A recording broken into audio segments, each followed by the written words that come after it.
সম্মানিত সুধী, আমি আপনাদের সামনে কুরআন আল কারীম থেকে একটি আয়াতে কারিমা তেলাওয়াত করেছি। আল্লাহ তাআলা বললেন, ইন্না সলাতি ওয়া নুসুকি ওয়া মাহইয়ায়া ওয়া মামাতি লিল্লাহি রাব্বিল আলামিন।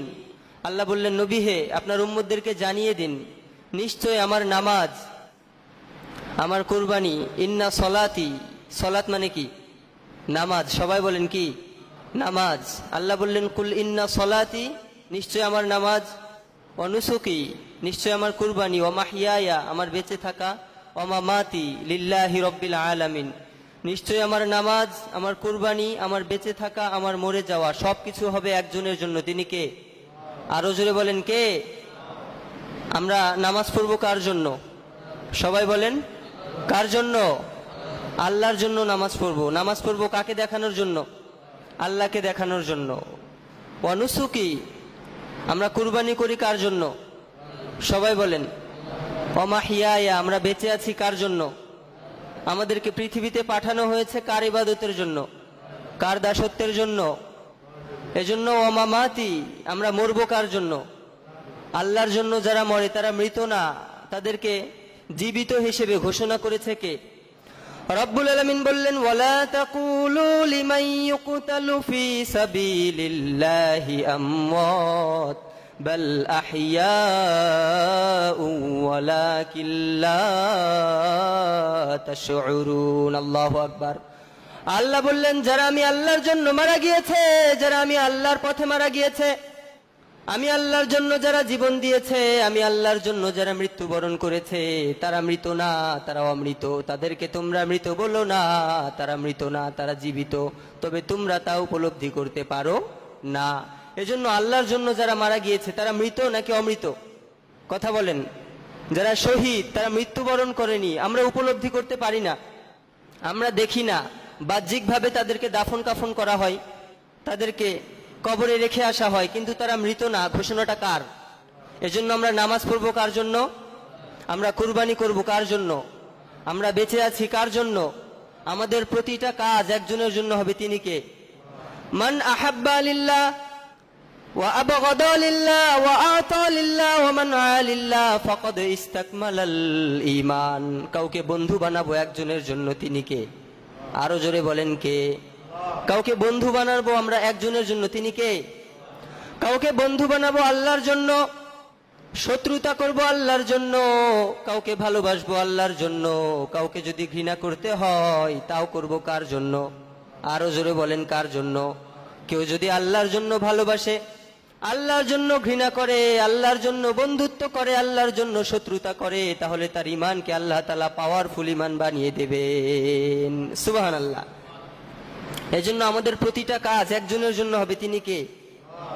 সম্মানিত ভাইরা, আমরা আজকে সালাত নিয়ে কিছুক্ষণ আলোচনা করব। আজকের সাপ্তাহিক হালাকায় আজকের আলোচনার টপিক হচ্ছে as-সালাহ। সবাই বলেন, টপিকটার নাম কি?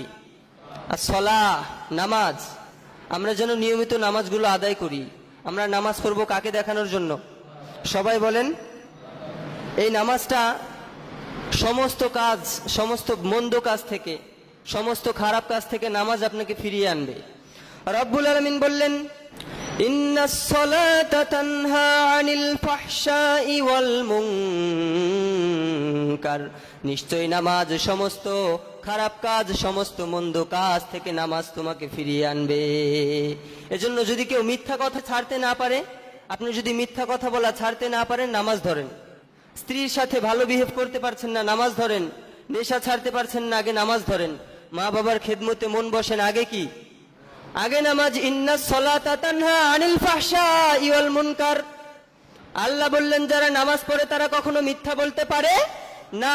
যদি মিথ্যা ছাড়তে না পারো, আগে নামাজ পড়া শুরু করো। যদি নেশা ছাড়তে না পারো, আগে নামাজ পড়া শুরু করো। দেখবা একদিন, 2 দিন, 3 দিন নামাজ পড়তে পড়তে পড়তে পড়তে এই নামাজ তোমাকে মিথ্যা থেকে ফিরিয়ে আনবে। ঠিক কি না? এই নামাজ আপনাকে নেশা থেকে ফিরিয়ে আনবে। নামাজ আপনাকে অন্যায়, অপরাধ, পাপাচার থেকে ফিরিয়ে আনবে। এজন্য আমরা নামাজ পড়বো কাকে দেখানোর জন্য? বলেন। এই নামাজটা আল্লাহকে দেখানোর জন্য পড়বো নাকি মানুষ দেখানোর জন্য? আল্লাহকে দেখানোর জন্য। এই নামাজের জন্য সাইয়েদনা ইব্রাহিম আল্লাহর কাছে দোয়া করেছেন। ইব্রাহিম নবী আল্লাহর কাছে দোয়া করলেন, রব্বি জাআলনি মুকিমাস সালাতি ওয়া মিন যুররিয়াতি রব্বানা ওয়া তাকাব্বাল দুআ। ও আল্লাহ, তুমি আমাকে সালাত কায়েমকারী বানাও, যারা সালাত কায়েম করে তাদের অন্তর্ভুক্ত আমাকে বানাও, আমার বংশধরদের মধ্যে হতেও। আর আল্লাহ, আমার দোয়াকে তুমি কবুল করে নাও। পড়েন আমিন, আরো জোরে আমিন। সাইয়েদনা ইব্রাহিম আল্লাহর কাছে দোয়া করেছেন, রব্বি জাআলনি মুকিমাস সালাতি ওয়া মিন যুররিয়াতি রব্বানা ওয়া তাকাব্বাল দুআ। আল্লাহ, আমাকে তুমি নামাজ কায়েমকারীদের অন্তর্ভুক্ত করো, আমাকে তুমি নামাজ কায়েমকারী বানাও, আমার বংশধরদের মধ্যে হতেও বানাও, আর আমার দোয়াকে তুমি কবুল করো। দোয়াটা করেছেন ইব্রাহিম আলাইহিস সালাম। ও আল্লাহ, আমাকে নামাজ কায়েমকারী বানাও। এত বড় জবরদস্ত একজন পয়গম্বর, তিনিও আল্লাহর কাছে দোয়া করেছেন নামাজের জন্য। এজন্য এই দোয়া আমাদেরও করার দরকার আছে না নাই? আরো জোরে বলেন, আছে না নাই? সবাই পড়েন, রব্বি জাআলনি, আওয়াজ করে চিৎকার করে পড়েন, রব্বি জাআলনি মুকিমাস সালাতি ওয়া মিন যুররিয়াতি রব্বানা ওয়া তাকাব্বাল দুআ। আমিন, আরো জোরে আমিন। আমরা নামাজের জন্য দোয়া করলাম কার কাছে? এজন্য আমরা যেন নিয়মিত নামাজ আদায় করি। আল্লাহ, তুমি তৌফিক দাও। আমরা নামাজ পড়বো কাকে দেখানোর জন্য? কার খুশির জন্য পড়বো? আবার আল্লাহ বললেন, আল্লাযীনা ইম্মাক্কান্নাহুম ফিল আরদি আকামুস সালাতা ওয়া আতাউয যাকাহ ওয়া আমারু বিল মা'রুফি ওয়া নাহাউ আনিল মুনকার। আল্লাহ বললেন, আমি আল্লাহ যখন কাউকে প্রতিষ্ঠিত করি, আমি আল্লাহ যখন কাউকে ক্ষমতার চেয়ারে বসাই, আমি আল্লাহ যখন কাউকে দায়িত্ব দেই, তখন তার সর্বপ্রথম কাজ হচ্ছে নামাজ কায়েম করা। সমাজের মধ্যে নেশা আছে না নাই? অন্যান্য অন্যায় আছে না নাই? কথা বলেন। সব আছে, কিন্তু আল্লাহ বললেন, যখন আমি ক্ষমতার চেয়ারে বসাবো আমার কোনো গোলামকে, তখন তার সর্বপ্রথম কাজ হচ্ছে নামাজ কায়েম করা। যারা মদের ব্যবসা করে, এই ব্যবসা থামানো আগে না। যারা মিথ্যা বলে, মিথ্যা থামিয়ে দেয়, তার আগের কাজ না। যারা নেশাপান করে, তাদেরকে নেশা থেকে ফিরে আনা তার আগের কাজ না। সর্বপ্রথম কাজ হচ্ছে আকামুস সালাহ, আগে নামাজের দাওয়াত দেওয়ার দরকার আছে না নাই? কথা বলেন। আল্লাযীনা ইম্মাক্কান্নাহুম ফিল আরদি আকামুস সালাতা ওয়া আতাউয যাকাহ ওয়া আমারু বিল মা'রুফি ওয়া নাহাউ আনিল মুনকার। আমি আল্লাহ যখন কাউকে প্রতিষ্ঠিত করি, তার সর্বপ্রথম কাজ কোনো বেহায়াপনা বন্ধ করা না, কোনো অশ্লীলতা বন্ধ করা না। সমাজের মধ্যে যেই যুবকেরা নামাজ পড়ে না, যেই মানুষেরা নামাজ পড়ে না, তাদেরকে আগেই নামাজের তাগিদ দেওয়ার কথা বলেছেন কে? আরো জোরে বলেন কে? এই জন্য সবার আগেই নামাজ, ঠিক কিনা? নামাজ যখন আমি ধরবো, তখন আমার দ্বারা অন্যায় কোনো কাজ হতে পারে? মিথ্যা কথা মুখ দ্বারা বাহির হতে পারে? আমার দ্বারা নেশা পান করার মতো কাজ সম্ভব হতে পারে? কথা বলেন। এজন্য নামাজটা হচ্ছে আগে, ঠিক কিনা? আগে নামাজ, এরপর সৎ পথে দাওয়াত। আগে নামাজ, এরপর কুরবানি। আগে নামাজ, এরপরে রোজা। আগে নামাজ, এরপরে সৎ পথে দাওয়াত, অসৎ পথে বাধা। আগে নামাজ, তারপরে সব ভালো কাজ, ঠিক কিনা? এজন্য আমরা যেন আগে নামাজটা পড়ি। আল্লাহ, তুমি তৌফিক দাও। আরো জোরে বলেন আমিন। আবার লোকমান হাকিম তার সন্তানকে কিছু উপদেশ দিয়েছে। কুরআন আল কারিমে একটা সূরা আছে, সূরাটার নাম হচ্ছে লোকমান। আওয়াজ করে বলেন, নাম কি? লোকমান হাকিম তার সন্তানকে উপদেশ দিয়ে বললেন, ইয়া বুনাইয়া আকিমিস সালাতা ওয়া'মুর বিল মা'রুফি ওয়ানহা আনিল মুনকার ওয়াসবির আলা মা আসাবাক ইন্না যালিকা মিন আজমিল উমুর। লোকমান হাকিম তার সন্তানকে কিছু উপদেশ দিল। সবগুলো উপদেশের মধ্যে একটি উপদেশ হচ্ছে, সন্তান নিয়মিত নামাজ আদায় করো, এরপরে সৎ পথে দাওয়াত দাও, অসৎ পথে বাধা দাও। তার মানে লোকমান হাকিম বুঝাতে চাইলো যে নামাজ না ধরে তুমি সৎ পথে দাওয়াত দিও না। নামাজ না ধরে যদি আপনি মানুষকে নামাজের তাগিদ দেন, তাহলে আপনার কথা শুনবে? আপনার সন্তান নামাজ পড়ে না, আপনি আরেকজনকে বলেন নামাজ পড়ো, আপনার কথা শুনবে? এজন্য আগে নিজের ফ্যামিলিকে বাঁচানোর দরকার আছে না নাই? আগে নিজে জাহান্নাম থেকে বাঁচো, এরপর আহালদেরকে বাঁচাও। কার কথা? ইয়া আইয়ুহাল্লাযীনা আমানু কু আনফুসাকুম ওয়া আহলিকুম নারা। ও আমার গোলামেরা, ও বিশ্বাস স্থাপনকারী বান্দারা, নিজেরা জাহান্নামের আগুন থেকে বাঁচো। শুধু নিজে বাঁচলে হবে না, তোমার স্ত্রী, তোমার সন্তানাদি, তোমার মা বাবা, ভাই বোন, আত্মীয় স্বজন, বন্ধু বান্ধবদেরকেও বাঁচাতে হবে। এই কথাটা কার? আরো জোরে বলেন কার? এজন্য আগে যেন আমরা নিজেরা ঠিক হই। লোকমান হাকিম বুঝাতে চাইল, সন্তান তুমি যদি নিজে নামাজ না পড়ো, নামাজ না পড়ে যদি তুমি কালেমার দাওয়াত দাও, সৎ পথে দাওয়াত দাও, তোমার দাওয়াত কেউ শুনবে না। এজন্য আগে নামাজের দরকার আছে না নাই? আগে নামাজ নাকি আগে দাওয়াত? কথা বলেন, আগে নামাজ নাকি আগে কুরবানি? আগে নামাজ এরপর কুরবানি। আগে নামাজ তারপরে সৎ পথে দাওয়াত, আগে নামাজ তারপরে অসৎ পথে বাধা, ঠিক কি না? এজন্য আমরা যেন নিয়মিত নামাজগুলো আদায় করি। আল্লাহ তুমি তৌফিক দাও। বিশ্বনবী বলেছেন সল্লু সলাতান মুআদ্দিয়া, তুমি এমন ভাবে নামাজ পড়ো তোমার অন্তরে যেন এই বিশ্বাস থাকে এটা আমার জীবনের সর্বশেষ নামাজ, ঠিক কি না? কথা বলেন।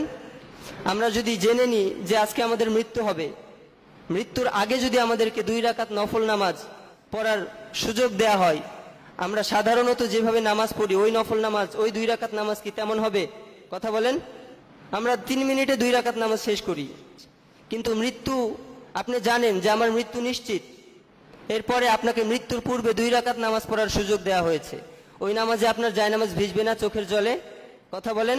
আপনার রুকুটা হবে অনেক সুন্দর, আপনার সিজদাটা হবে লম্বা সিজদা।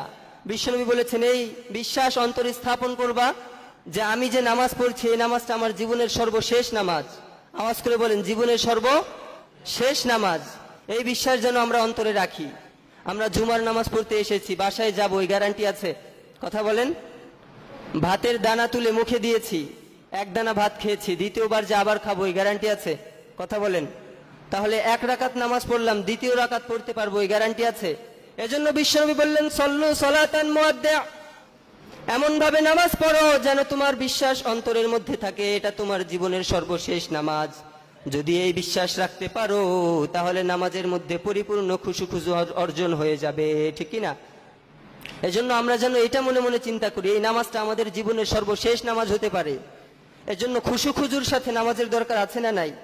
বিশ্বনবী বললেন সল্লু কামা রাআইতুমুনি উসাল্লি, আমায় যেভাবে নামাজ আদায় করতে দেখেছো, আমাকে যেভাবে তোমরা নামাজ পড়তে দেখেছো এইভাবে নামাজ আদায় করো। যেন তেন ভাবে নামাজ আদায় করলে ওই নামাজ কি কবুল হবে? কথা বলেন। যখন বান্দা নামাজের মধ্যে দাঁড়িয়ে কোথাও তাকাই তখন আল্লাহ বলেন গোলাম আমার দিকে ফিরে আসো। প্রথমবার তাকানোর পর আল্লাহ বলেন গোলাম ফিরে আয়।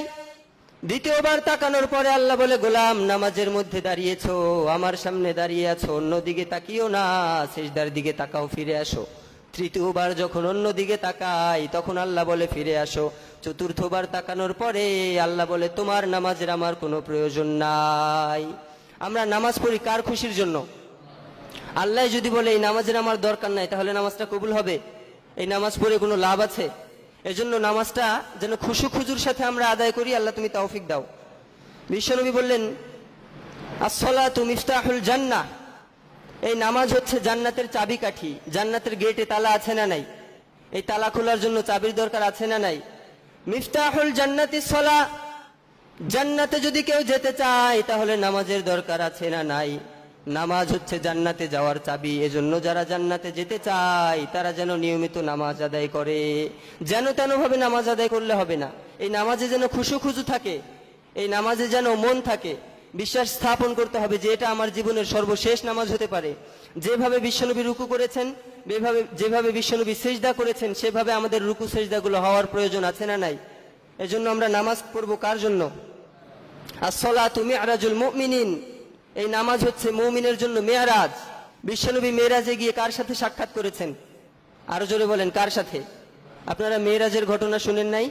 চিৎকার করে বলেন কার সাথে? আল্লাহর সাথে। এজন্য মুমিন যখন নামাজে দাঁড়িয়ে যায় বিশ্বনবী বললেন আসসালাতু মি'রাজুল মুমিন, এই নামাজ হচ্ছে মুমিনের জন্য মেরাজ। আপনার অন্তরে বিশ্বাস থাকতে হবে আমি একজনের সামনে দাঁড়িয়েছি, তিনি কে? এজন্য নামাজে যখন আমরা দাঁড়াই তখন আমাদের সামনে উপস্থিত থাকে কে? আপনি যখন নামাজে দাঁড়াবেন আপনার চোখ থাকবে কোথায় বলেন? সিজদার দিকে। আপনার পা থেকে সিজদা পর্যন্ত এতটুকু জায়গার বাহিরে চক্ষু যাওয়া যাবে না। এজন্য নামাজের ফরজ 13টি। আওয়াজ করে বলেন তো কয়টা? এই 13টা ফরজ জানার দরকার আছে না নাই? নামাজ ভঙ্গের কারণ হচ্ছে 19টা। সবাই বলেন কয়টা? এই 19টা নামাজ ভঙ্গের কারণ জানার দরকার আছে না নাই? আমরা মুমিন, যে আমলটা করা ফরজ সেই আমলটা জানাও ফরজ, যে কাজগুলো করা সুন্নত সেই কাজগুলো জানাও সুন্নত। এজন্য নামাজের নিয়ম কানুনগুলো, নামাজ কিভাবে নিয়মতান্ত্রিক আদায় করতে হয় এগুলো যেন আমরা জেনে নিই। এগুলো হুজুরের কাছ থেকে আমরা জেনে নিব। নামাজের ফরজ কয়টা, নামাজের ওয়াজিব কয়টা, নামাজের সুন্নত কতগুলো, নামাজের সুন্নতে মুআক্কাদা কি কি, নামাজ ভঙ্গের কারণ কি কি, নামাজের জন্য শর্ত কি, নামাজের মধ্যে মাকরু কোন কাজগুলো, এগুলো যেন জেনে আমরা নামাজ আদায় করি। আল্লাহ তুমি তৌফিক দাও।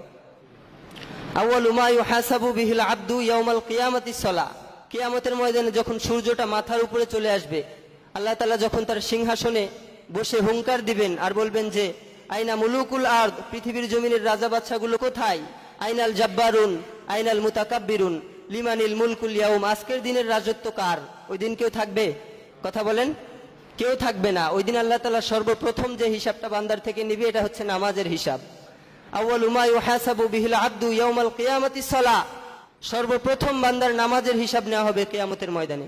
এর জন্য নামাজটা খুশু খুজুর সাথে আদায় করার দরকার আছে না নাই?